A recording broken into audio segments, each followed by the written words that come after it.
Good afternoon, everybody. I'm Dr. Josh. And I'm Dr. Kristina. And welcome to Crossroads Chiropractic Facebook Live. And today we are going to talk about the most burning questions that you have right now about chiropractic, right? Exactly. So as our previous video talked about, we didn't touch on any of those because we were going to talk about them today. So we're going to go through a couple of them. We actually have we had a bunch of actually really great questions. Mm-hmm. And so we're going to hit two of them today. Yeah. And we're going to go over them. And so what we decided, we're going to actually add them to next week. We're going to do a little bit, you're going to spread it a little bit, just so you don't have to sit here and watch for 2 hours, because it's probably going to take us a long time to go through all these questions. So we want to be really specific. We want to answer your questions, and then we want to move on. Yeah. Sounds good? Yeah. Awesome. So the first question I'm going to deal with is, the question is, when I go see a chiropractor, how come, or do I have to see a chiropractor for the rest of my life?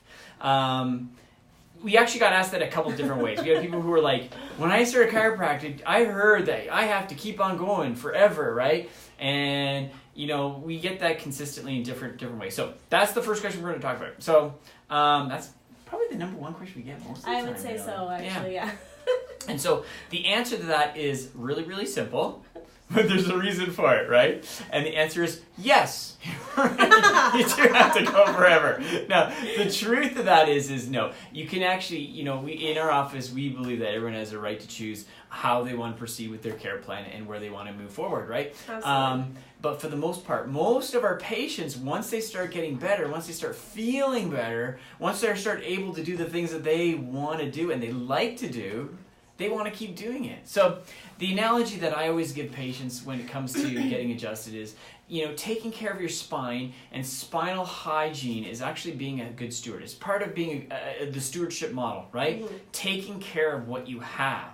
So, you know, for example, if you started an exercise program, and this exercise program was helping you lose weight, it was making you get stronger, you had better stamina, you had better focus and attention, and all these amazing things, why would you stop working out, right? It would actually just start becoming a part of your normal, you know, exercise routine. You would be doing it regularly because you already saw the benefits.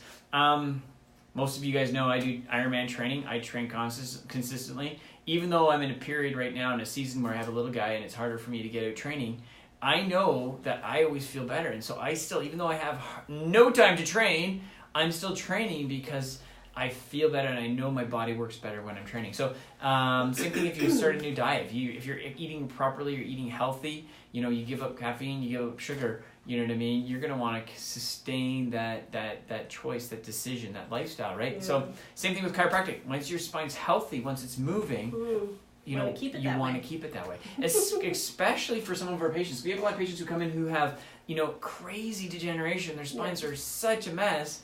And they work so hard. They do their exercises, they get their adjustments, and they get their spine corrected. You know, the subluxation is corrected, but they also work on getting the curve corrected.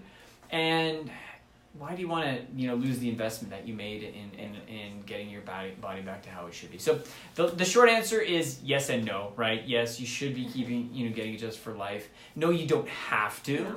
No. That's really the truth of the matter. Everybody has free will. But you have free will. You can choose what you want to do. If you want it, if you want to continue, fantastic. Absolutely. If you don't, obviously there's some of our patients who choose that. It's not what we recommend, but again, that's their choice, and we love them regardless of what they decide. So we want to make sure that everyone gets the opportunity to get adjusted, though. That's the bottom line.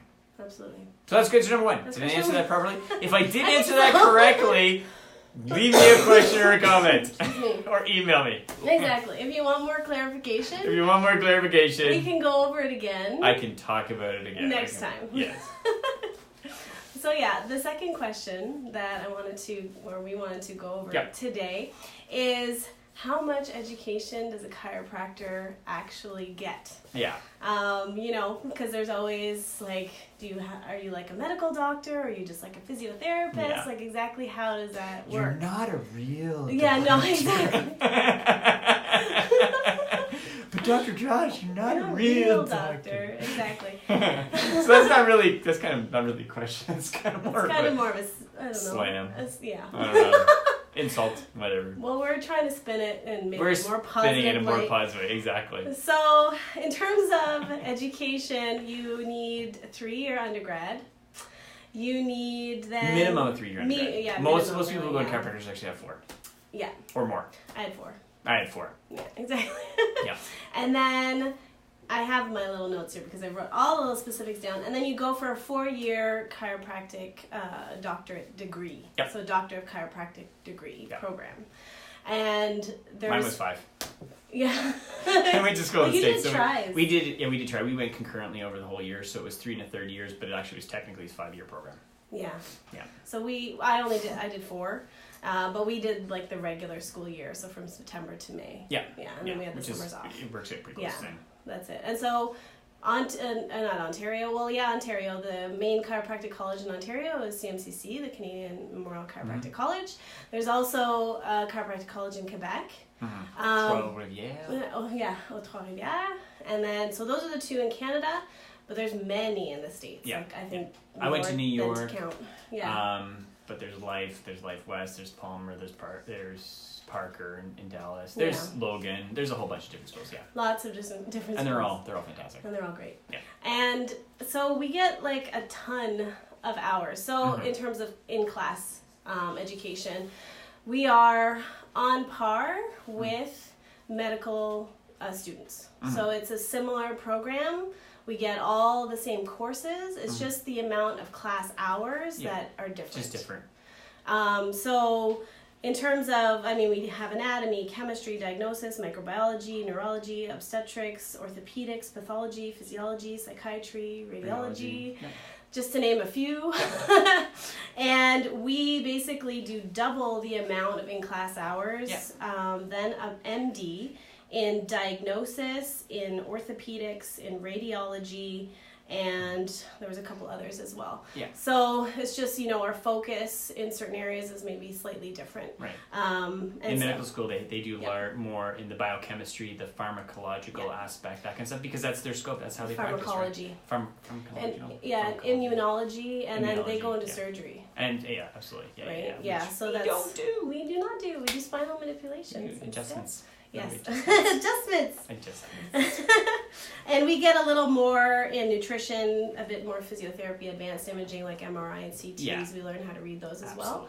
So overall, if we compare, because we're always being compared, unfortunately, to the medical system, total class hours that we do for our doctor program is 4,700 class hours.